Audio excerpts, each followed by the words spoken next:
नहीं, आसमान में कोई बादल भी नहीं था, मगर नबी रहमत ने अपनी उंगली का इशारा किया। जैसे ही उंगली का इशारा किया, बहुत दूर कोई बादल का टुकड़ा था, उस बादल के टुकड़े ने इशारे मुस्तफा को देख लिया। देखना था कि आकर ऐसा बरसा के पूरा मदीना जलथल हो गया। और सुनो, मैं तो ये कहता हूं कि वो बादल भी बड़ा खुशनसीब था कि जिस पर हुजूर की निगाह पड़ गई, उस पर हुजूर की निगाह पड़ गई। इसी नजरे करम का तो सारा सवाल है। अब जो निगाह पड़ गई तो बादल आएगा तो कहीं एक जगह बरसेगा, शेष हो जाएगा। घूम घूम के कोई बादल बरसता है, कभी पूर्व दिख तो कभी पश्चिम दिख तो कभी उत्तर दिख तो कभी दक्षिण दिख। ये मतलब बादल से बिष्टी होती है। बादल का टुकड़ा आएगा, एक तरफ बरसेगा, शेष। ऐसे होता है मलबा सटंगा पाड़ा मस्जिद की तरफ बरसा, कब्रिस्तान की तरफ नहीं बरसा। ऐसा भी होता है ना कभी कभी, बादल का एक टुकड़ा आया, इधर बरसा इधर नहीं बरसा, इधर छांव इधर धूप। ऐसे ही तो होता है ना। लेकिन सुनो, वो बादल के जिसपे हुजूर की निगाह पड़ गई थी, वो इतना मस्त हो गया, इतना मस्त हो गया कि सिर्फ मस्जिद नबी का चक्कर नहीं लगाया, मदीने को चक्का चक्कर लगाया, तवाफे मदीना करने लगा, रक्स करने लगा, झूमने लगा और घूमने लगा, और घूम घूम कर झूम झूम कर इतना बरसा के मदीने में जल थल हो।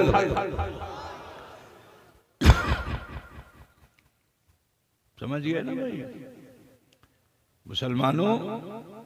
फिर वही यहूदी आया, अर्जी लगाई, या रसूल अल्लाह, যদি বেশি বৃষ্টি হবে তো আমার সম্পূর্ণ ফসল নষ্ট হয়ে যাবে।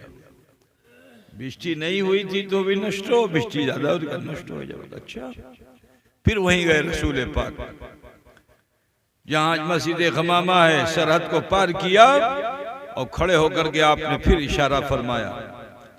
जैसे ही इशारा फरमाया, बादल ने बरसना रोक लिया। बादल का बरसना रुक गया। मैं यहां बताना चाहता हूं मुसलमानों, बादल के पास दिल नहीं, बादल के पास दिमाग नहीं, बादल के पास होश नहीं, कुछ है? बोलो। न सुनने की सलाहियत, न देखने की सलाहियत, न समझने की सलाहियत, किच्छु नहीं। लेकिन नबी ने इशारा फरमा दिया तो नबी के इशारे को वो बादल समझ रहा है। मगर ऐ मुसलमानों, मेरे नबी ने अपनी उम्मत को इशारा नहीं किया, सोने का ढंग बोल के बताया, बैठने का ढंग बोल के बताया, खड़े होने का ढंग बोल के बताया, जागने का ढंग बोल के बताया, मस्जिद में जाने का ढंग बोल के बताया, लौट के आने का ढंग बोल के बताया, इस्तिंजे खाने में जाने का ढंग नबी ने बोल के बताया, लौट कर आने का ढंग नबी ने बोल कर बताया। बोलो, बताया कि नहीं बताया? पता है ना आपको मस्जिद में कैसे जाया जाता है? आप बता सकते हो? मस्जिद में जाते हो तो कैसे जाते हो? दौड़ते हुए, भागते हुए चले जाते हो? कैसे दाखिल होते हो बताओ?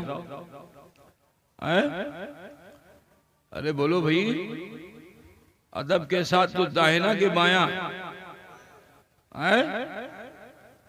बोलो क्यों?